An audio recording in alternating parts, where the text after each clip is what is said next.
found the appointment was a lot more structured and organized. The website was so much more easy to follow. I could pay in person with a credit card for this appointment. Also, appointments were available to make ahead of time, so I didn't have to wait at 5 a.m. on appointment day. The only downside of it was that the peso dropped like it was hot. Even so, it was still less to get my permanent residency than it was to get my temporary residency for 2 years. Crazy, right?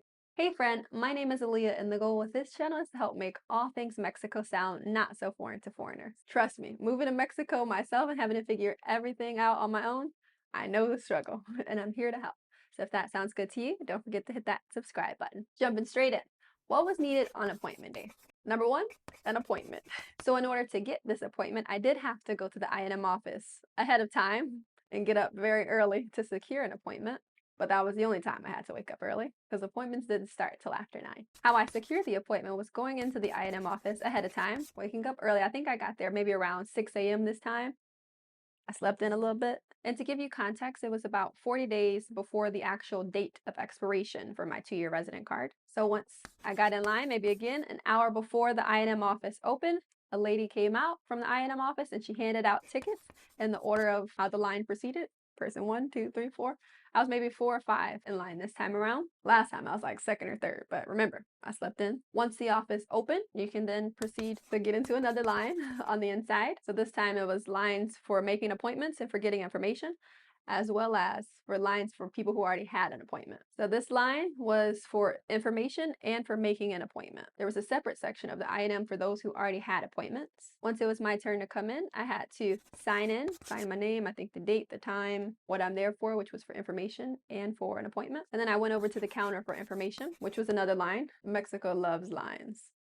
Once I got to the information counter, I then verified that I was going to be filling out the correct trámite. I also asked him for an appointment. As a side note, this man behind the counter was wearing a coat, a full-on winter coat. It was the middle of the summer in Mexico. And I'm like, why did this man got on a coat? But then I soon realized being in that office a little bit longer, they had the air on Antarctica. I was so cold by the time I left. But anyways, back to the topic at hand. He verified that I had the correct trámite, printed out a paper of all the paperwork that I would need, which I already had. Then he looked at my residency card and made me an appointment for the following week to renew my residency. I believe the appointment was for 30 or 31 days out from the date of my expiration. So if my expiration date was May 15th, he made it for April 15th, if that makes sense. I don't know if it's 30 or 31 days in between there. Anyways, but in order to secure the appointment, I had to have a number of documents that he had to verify that I had prior to appointment day. One, I had to have my temporary resident card with me. I had to have my passport with me, as well as my husband's passport and INE, which I brought this time around instead of his birth certificate. And then number 4, he needed an apostilled and translated version of our marriage certificate. So once I had all those 4 documents and I gave it to him,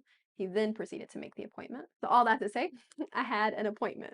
And the funny thing with that is the appointment confirmation was literally just a piece of paper that he wrote on it. He wrote my name, the date, and the time of my appointment. Nothing special, no printout, just a small piece of paper. Literally, it looked like cut up sheets of paper. He wrote on that and gave it to me. He didn't tell me to keep it, I will say that, but I did need it later, so I'm glad that I did end up keeping it. Remember, I'm always over-prepared. So once you have your appointment and your little paper that confirms your appointment, if your office gives out little papelitos, that is number 1 on the list of things that you will need. The next thing that you will need is the correct, properly filled out trámite or application. It needs to be filled out and printed as well as signed on the back. For me, the correct trámite was cambio de condición de residencia temporal a residente permanente por vínculo familiar. That's a mouthful. I needed this particular trámite because being married to a Mexican citizen, after 2 years of being a temporary resident, once I went to renew, I qualified for permanent residency. So that's why I needed that particular trámite. Next, I needed a form of payment. It could be either a credit card or a debit card. It didn't matter, but it did have to be Visa or MasterCard. You don't necessarily have to pay with card though. You can pay a pago de derechos ahead of time at a bank before coming into the office for the appointment day. But in my mind, it was a little bit more secure for me. I'd rather just swipe a card and make sure it's the right payment than paying for something ahead of time, going into the office, and then they're like, no, wrong application. I'm like,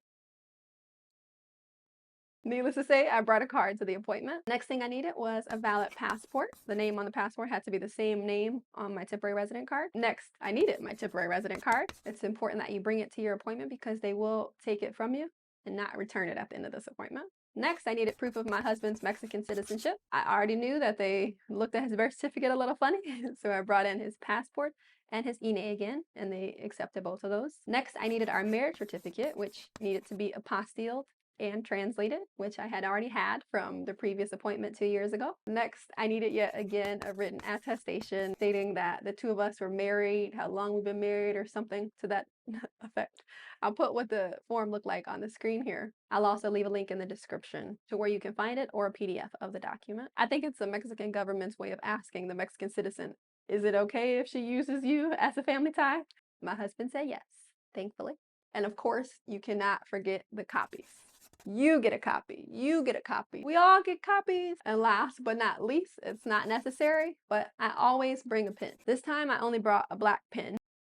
So bring a black and a blue pen just in case your I&M office is particular about the color they want you to sign in. More about that later. So that was all I needed. What did appointment day look like? It ran very similar to the last appointment. It just seemed a lot smoother. I arrived maybe 15 minutes before my appointment. There was somebody at the gate checking names of people who could come in. They said, do you have an appointment? What is your name? They checked it off on a little clipboard and they said that I can go in to the section where appointments were. And once my name was called, I'd be able to go in. So I sat down, I waited, and I waited, and I waited, and I waited, and then my appointment time came.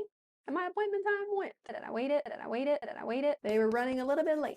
And they also were calling a lot of different people in that didn't have appointments. Nepotism. But either way, maybe 10 or 15 minutes after my scheduled appointment time, they came out and they called my name as well as a few other names. And then we went in, signed the paper, and then got in another line on the inside, but this time it was for the appointments. Once I got to the counter, the lady asked for, again, all of my papers in an organized fashion, and she let me know the order. She wanted them, the originals on this side and the copies on this side. So once she looked over all the paperwork, she approved of it. She then went on to issue me my Pago de Derechos.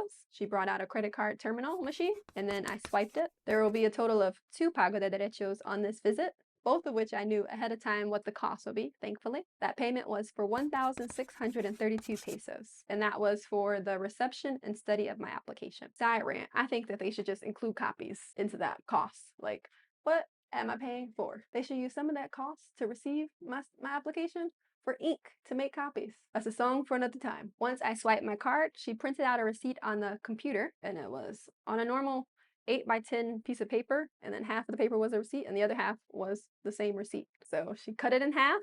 I had to sign both halves. I had to match my signature to my passport as close as possible. Then she kept one and she gave me one. But she looks at the paper and she's like, no. And I was like, okay, like, what's up? I think she must have realized that I was a germaphobe though. And she said, you need to use that pen. And she pointed to the grossest pen I have ever seen in my life. Maybe I'm exaggerating. But she pointed to the pen. It was a blue pen, like your average blue pen from the dollar store. And it was tied to like a string. It was just gross. I felt like she was asking me to get a pen out of a porta potty or something. So I swallowed all of my pride and I picked up that blue pen and I signed both of those papers again. I'm still traumatized. Anyways, bring a black and a blue pen. Okay, just do it. So once I swallowed my pride and I signed those 2 receipts with a blue pen, she kept one and gave me one. And then she stamped on both of them, recibido, with the appointment date, as well as the I&M logo. She then went ahead and printed out my comprobante de registro de solicitud. That again has that NUT number on it. It's the same form as before, just with different numbers on it. Again, it had those NUT number, which is número de único trámite or something like that. It's a specific number that's attached to your trámite application. It also had your pieza number, your application type, as well as the person who was assisting you that day. She also had me sign 2 of those with a blue pen. She gave me one and she kept one for herself. Next, we went on to pay for the actual permanent residency card. The cost for the permanent residency card was 6,226 pesos. Again, I paid with my credit card. It was a Visa. Not that it really matters to you, but I love my Visa. I use my Chase Sapphire Preferred everywhere here. There's no foreign transaction fees. I love that card. Link in the description. So then she printed out another receipt, same as before. She cut it in half, had me sign both copies with the blue pen. She gave me a copy. She kept a copy for herself. She marked on both receipts, recibido, which was received with the date, as well as the INM logo. So now I have 2 receipts for my pago de derechos, as well as that form that she gave me with my NUT number. She then gives me all of my originals back, and she keeps my copies. She then asked for my temporary resident card, and she let me know I would not be getting it back. I gave it to her. I was sad and happy to let it go. After she took my temporary resident card, she then gave me a document, which did have a name on it, so it didn't have a title, but it had a bunch of codes and laws, which in summary was just an acknowledgement that I wouldn't be receiving my temporary resident card back, and that I acknowledge my desires and wishes to proceed to get permanent residency and get a new card instead, which I fully agree with. So I just handed her the card. She, of course, printed out 2 of those documents and had me sign both with the blue pen. And then she stamped both of those signed documents with a stamp that I believe said dispatch, and then the date and the INM logo. She gave me a copy and she kept a copy for herself. Next, she had me go outside and wait for my name to be called. I went outside, I sat down for a little bit, and then after a while, someone came outside, they called my name. I went back to the back as usual in the first instance. So they asked me all the same questions again as before with the formato básico. Any changes, you just let them know. They again take your photos and they take your fingerprints, and then they print out the same form as before. The form was acuse de recibido entregado de documento migratorio. They printed out 2. As usual, you guys should know this by now. They printed out 2. They had me sign both, and they kept one, and they gave me a copy. And on that, it had your NUT number again, as well as photo of what your resident card was going to look like. And it was just an acknowledgement that you're going to receive this document. Once they gave me my signed copy, they directed me to sit back outside and wait for my name to be called. So I returned back outside. I sat down. I waited for my name to be called, and once my name was called, they handed me my permanent resident card.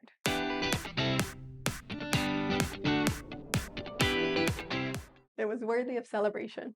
I left a happy camper. The whole process took about 5 hours, if that. But let me be honest, the only downside with this is I can no longer jokingly tell my husband, I married you for my green card. Like, what? Mexico? They're tan now. Can you believe it? They changed the color of the resident cards to tan.